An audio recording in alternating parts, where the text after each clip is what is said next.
Hello friends, welcome to your channel Catalyst Soni and this is Sonia Singh. Friends, आज मैं आप लोगों के लिए जो वीडियो लेकर के आई हूँ काफ़ी इंपॉर्टेंट होने वाला है। प्रीवियस ईयर क्वेश्चन जो आपने सुना ही है और आप लोग मुझे बहुत सारे मैसेज भी कर रहे हो कि मैम प्रीवियस ईयर के क्वेश्चंस कहाँ से मिलेंगे। तो प्रीवियस ईयर का क्वेश्चन आपको यहाँ से मिलेगा और आज के वीडियो में मिलेगा। इसमें हम क्वेश्चन एंड आंसर दोनों देखेंगे, तो आप लोग का ये प्रॉब्लम यहाँ पे सॉल्व हो जाएगा, जिसमें आप क्वेश्चन एंड आंसर साथ में कर सकते हैं और आपको कोई और कहीं जाना या ज़्यादा ढूंढने की ज़रूरत नहीं पड़ेगी। सो फ्रेंड्स, इस वीडियो को मैं स्टार्ट करूँ उससे पहले अगर आप हमारे चैनल पर नए हैं तो चैनल को सब्सक्राइब कर लीजिए, बेल आइकन को हिट कर दीजिए। चलिए स्टार्ट करते हैं क्लास को। देखिए, यहाँ पर जो आप लोगों को मैं क्वेश्चन बता रही हूँ ये 2022 के अकॉर्डिंग है, यानी 2022 में चाइल्डहुड एंड ग्रोइंग अप में चाइल्डहुड में जो क्वेश्चन आने वाला है वो हम सारा इसमें देखेंगे। इसमें सबसे पहले तो देखिए, फर्स्ट क्वेश्चन जो मीन्स बोलते हैं ना कि 90% 100% श्योर वाला रहता है, वो रहता है स्टेजेस। बाल विकास के मतलब ह्यूमन डेवलपमेंट, ये दो तरह नाम से आता है। एक तो आएगा बाल विकास की अवस्थाओं से क्या समझते हैं वो बताइए। दूसरा आता है मानव विकास की अवस्थाओं से क्या समझते हैं वो बताइए। स्टेजेस सेम रहता है, शैशवावस्था रहेगा ही, बाल्यावस्था रहेगा, किशोरावस्था रहेगा, प्रौढ़ावस्था रहेगा, ये सब सेम ही रहेगा, बट नाम चेंज रहेगा। तो इसलिए मैंने दोनों नाम लिख दिया है ताकि आपके अगर किसी नाम से भी आए तो आप कंफ्यूज ना करें। सो फर्स्ट क्वेश्चन यहाँ पे है, बाल विकास की अवस्थाओं से क्या समझते हैं, बाल विकास की अवस्थाएं बताएं। सेकेंड आएगा मानव विकास की अवस्था बताएं, स्टेज ऑफ ह्यूमन डेवलपमेंट ये बताएं। ठीक है, अब चलिए स्टार्ट करते हैं। लिखने का तरीका यही है, मानव विकास के अवस्था के बारे में या बाल विकास की अवस्था के बारे में थोड़ा सा आपको डिटेल देना है। मानव विकास की अवस्था का अर्थ है परिवर्तन की एक प्रगतिशील श्रृंखला जो परिपक्वता और अनुभव के परिणाम स्वरूप एक क्रमिक रूप से अनुमानित पैटर्न में होती है। मतलब ये है कि सीक्वेंस में एक पैटर्न फॉलो करना और जिसमें चेंजेस होते हैं और वो एक सीक्वेंस में चेंजेस होते हैं, उसको हम मानव विकास की अवस्था कहते हैं। मानव विकास की विभिन्न अवस्थाओं से होकर गुजरता है। विकास की प्रत्येक अवस्था विकासात्मक मनोविज्ञान के अध्ययन का महत्वपूर्ण विषय है। मनुष्य का विकास गर्भाधान से लेकर मृत्यु तक एक सतत प्रक्रिया है। एक सतत का मीन्स होता है कंटिन्यूअस। जैसे ही बच्चा जो है गर्भ में आता है वहीं से जो है उसका विकास स्टार्ट हो जाता है और जब तक वो जीवित रहता है तब तक उसका विकास होते रहता है। ठीक है, तो ये यहाँ पे हमने तो मानव विकास के बारे में थोड़ा सा बताया। अब आइए इसमें किन्होंने क्या बोला है। अच्छा, इसमें सबसे ज़्यादा इम्पॉर्टेंट मैं बताऊँ क्या है, यहाँ पे ना हर एक फिलोसफर ने अपने तरीके से मानव विकास की अवस्थाओं को बताया। इसमें बहुत कन्फ्यूज़न है।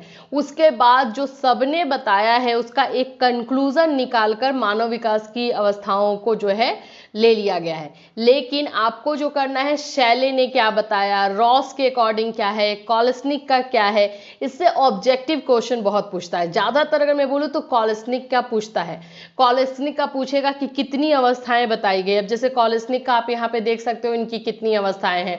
रॉस का सिर्फ 4 है, सैले जो है इनका सिर्फ 3 है।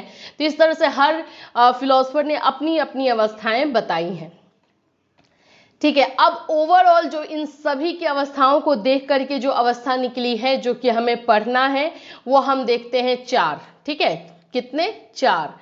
पहला तो है गर्भाधान। जैसे ही बच्चा जो है गर्भ में आता है वहां पे भी उसका विकास जैसे स्टार्ट हो जाता है। तो जैसे बच्चा गर्भ में आया तो उसके बाद 0 से 2 सप्ताह तक उसको हम क्या बोलते हैं, तो उसको हम बोलते हैं जर्मिनल। उसको हम क्या बोलते हैं, जर्मिनल या भ्रूणिक हिंदी में। और फिर जो है 2 से 10 सप्ताह में क्या बोलेंगे, फिर उसके बाद 10 सप्ताह से जन्म तक यानी कि 9 महीने तक उसको क्या बोलेंगे, ये सारी चीज़ें हैं। फिर इसी तरह से आता है आपका बाल्यकाल, चाइल्डहुड, जिसमें शैशव है, पूर्व बाल्यकाल, उत्तर बाल्यकाल, तीनों को इसी में इंक्लूड किया गया है 12 वर्ष तक। फिर उसके बाद आपका आएगा किशोरावस्था 13 से 19 वर्ष तक। फिर आपका आएगा परिपक्वता अवस्था जिसको हम एडल्टहुड बोलते हैं 20 वर्ष से ऊपर। ठीक है, ये 4 अवस्थाएं हमें जो है पढ़ना है एजुकेशन में। ऐसे तो वृद्धावस्था भी है लेकिन एजुकेशन में हमें ये 4 अवस्थाएं पढ़ना है। तो इसको हमने डील किया है। गर्भकालीन अवस्था किसे कहेंगे, यह अवस्था गर्भाधान से जन्म के समय तक मानी जाती है। इस अवस्था की प्रमुख विशेषताएं निम्न है। तो हर एक क्वेश्चन को मैंने ट्राई किया है कि मैं डील करूं ताकि कोई क्वेश्चन अगर शॉर्ट में अलग से भी पूछे तो आपका छूटे नहीं, आप अच्छी तरीके से कर पाए। ठीक है, यहाँ पे अलग अलग तरीके से क्वेश्चन ये पूछ सकता है। शैशवावस्था के बारे में भी डिटेल से मैंने दिया। अच्छा हाँ, शैशवावस्था, बाल्य अवस्था और आपका जो है किशोरावस्था, इससे अलग से क्वेश्चन आ जाता है कि किशोरावस्था से आप क्या समझते हैं, इसकी विशेषता बताइए। बाल्यावस्था से आप क्या समझते हैं, इसकी विशेषता बताइए। तो जितना मटेरियल दिया गया है आप उतना लिख सकते हैं, उसको थोड़ा डिटेल किया गया। फिर उसके बाद प्रौढ़ावस्था है, मध्यावस्था यानी मिडिल एज है, फिर उसके बाद वृद्धावस्था। ये 8 अवस्थाएं हैं, लेकिन हमें पढ़ना जो स्टडी करना है चाइल्डहुड में वो 4 है। ठीक है। सेकेंड क्वेश्चन जो मैंने यहाँ पे रखा है वो किशोरावस्था से है। जैसे हम जानते हैं कि किशोरावस्था से क्वेश्चन 100% 1 या 2 रहता है, तो यहाँ पे मैंने जो सबसे बेसिक पहले उठाया है वो क्वेश्चन मैंने लिया है आप लोगों के लिए। ये आपका है सबसे पहला है किशोरावस्था की विशेषता बताएं। यहाँ पे है जो है किशोरावस्था की विशेषता बताएं और शिक्षण पद्धति में कौन सी रणनीति अपनाई जानी चाहिए। मतलब कि इसको अगर देखें तो किशोरावस्था क्या है, ठीक है, उसकी विशेषता, ये आपको करके हमेशा रखना, हमेशा अपने दिमाग में रखिएगा। और उसके बाद से जो है ये किन समस्याओं से गुजरते हैं, किस तरह के। तो देखिए समस्याओं के लिए मैं आपको बुक देखने को भी नहीं बोलूँगी, मैं बोलूँगी ये सारी चीज़ों के लिए आप रियल लाइफ से कनेक्ट कीजिए। देखिए किशोरावस्था में 4 समस्या है, तो हमेशा याद रखिएगा इन्हीं चारों के आसपास मिलता जुलता जो है किशोरों को जो है एडोलेसेंस को समस्या आती है। सबसे पहला शारीरिक समस्या, उनके फिजिकल जो चेंजेस होता है उसमें वो उलझे हुए रहते हैं। दूसरा जो होता है सामाजिक समस्या, जैसे जैसे बच्चा ग्रो करने लगता है, ग्रोइंग अप चाइल्ड होता है, वैसे वैसे उस पर आप देखेंगे रिस्ट्रिक्शंस लगता है, जो उसको बिल्कुल पसंद नहीं है, उसके आज़ादी के ऊपर रिस्ट्रिक्शन उसको बिल्कुल पसंद नहीं है, तो सामाजिक समस्या हो गई। तीसरा जो आप देखेंगे उनकी मानसिक समस्या, क्योंकि उनके शरीर में चेंज हो रहा है, समाज में चेंज हो रहा है, समाज में उनके लिए नियम अलग अलग बन रहे हैं, तो इसकी वजह से वो डिस्टर्ब भी रहते हैं, तो मानसिक चेंजेस। फिर उसके बाद चौथा आप बोलेंगे संवेगात्मक चेंजेस, यानी कि इमोशनल चेंज, उनको अपने इमोशन पे कंट्रोल नहीं रहता है। सबसे ज़्यादा जो इमोशन जो ये किशोरावस्था में जो है इमोशन एकदम पीक पे रहता है, एकदम टॉप पे, और उसको कंट्रोल करना किशोरों के वश में उतना ज़्यादा होता नहीं है, इसीलिए ये सारी चीज़ों से जूझते हैं। तो ये 4 समस्याएं याद रखिएगा, दिमाग में रख लीजिए, इसमें ज़्यादा कुछ सोचना नहीं है और उसको डील कर देंगे। अब इसको सॉल्व करने के लिए क्या क्या होना चाहिए, तो ऑफकोर्स पेरेंट्स को जो है बच्चों के साथ एक फ्रेंड की तरह डील करें। समाज में कुछ ऐसे नियम बनाए जाए जो उनको पसंद हो, उनको समझा करके बताया जाए, ये सारी चीज़ें जो हैं आएंगी। टीचर का इसमें अहम रोल होता है, टीचर क्योंकि बच्चों के सबसे ज़्यादा करीब होते हैं, तो वो उनको समझा सकते हैं, उनको समझ सकते हैं और उन पे बच्चे ट्रस्ट भी करते हैं। तो ये सारी चीज़ें जो है किशोरों के लिए आती है। देखिए यहाँ पे आपको है किशोरावस्था का अर्थ और परिभाषा दे दिया गया है, फिलोसफर्स का भी आपको लिखना ही पड़ेगा। तो है विशेषता पूछता है, विशेषता आपको करना है। देखिए मैंने आंसर सब लिख दिया है जिसमें आपको कहीं कुछ ना ढूंढना पड़े। किशोरावस्था में शिक्षा का स्वरूप कैसा होना चाहिए, सब शारीरिक विकास के लिए शिक्षा कैसी हो, मानसिक विकास के लिए बच्चों की शिक्षा किशोरावस्था में, ठीक है, संवेगात्मक में क्या हो, सामाजिक में क्या हो, ये सारी चीज़ें व्यक्तिगत विभिन्नता के अनुसार है। ये आपके इंडिविजुअल डिफरेंसेस यहाँ से आ जाएगा कि इंडिविजुअल डिफरेंसेस को देख करके किस तरह से हो। तीसरा क्वेश्चन जो है वो है किशोरावस्था का वर्णन करें और कैसे कहें कि किशोरावस्था तूफान की अवस्था है या अवधि है, ये भी क्वेश्चन आता है। तो ये 3rd नंबर क्वेश्चन है जिसका आंसर आपको यहीं पे मिलेगा, कहीं नहीं जाना है। ये फुल आप लोगों को जो प्रॉब्लम हो रही थी ना सब है। 4था नंबर क्वेश्चन है समाजीकरण से आता है, बच्चे और सामाजिक वास्तविक।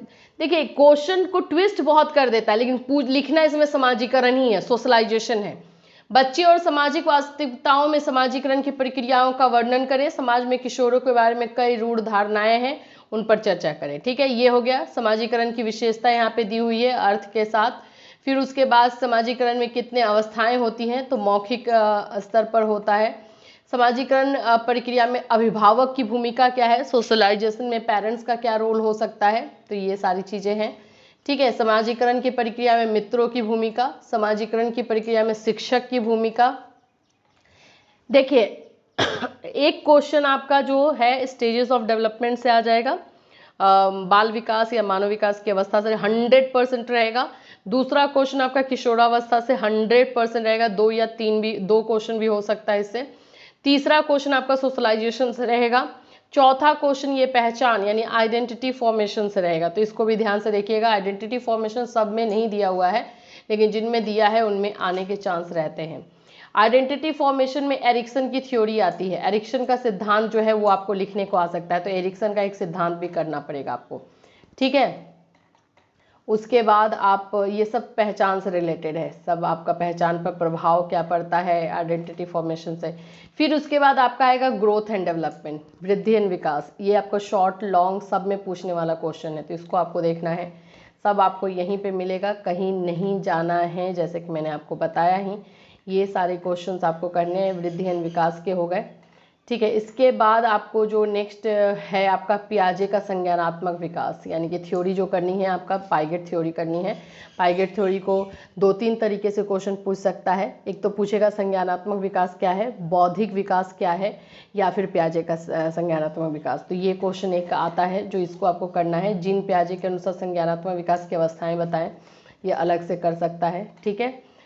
फिर वाइगोस्की की थ्योरी, 4 थ्योरी कीजिएगा, वाइगोस्की की थ्योरी, एरिक्सन की थ्योरी एंड आपका ये पाइगेट हो गया, और एक आपका रहेगा कोलबर्ग। ये 4 थ्योरी कर लीजिएगा, कहीं नहीं छूटने वाला है आपका, ठीक है।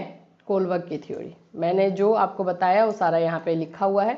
अब आपको कोई प्रॉब्लम नहीं होगी जो प्रीवियस ईयर के क्वेश्चन के लिए बोल रहे मैम कहाँ से मिलेगा, आंसर कहाँ से मिलेगा, ये सब आपके लिए, ठीक है। तो ये आप वीडियो जो है अच्छे तरीके से देखिए और ये सारी चीज़ों को आप लर्न कर लीजिए। इतना आप जरूर लर्न कर लीजिएगा, इसमें एक भी क्वेश्चन छोड़ने लायक नहीं है, मैं बता दूं एक भी क्वेश्चन छोड़ने लायक नहीं है, तो सभी को आप लोग कर लीजिएगा।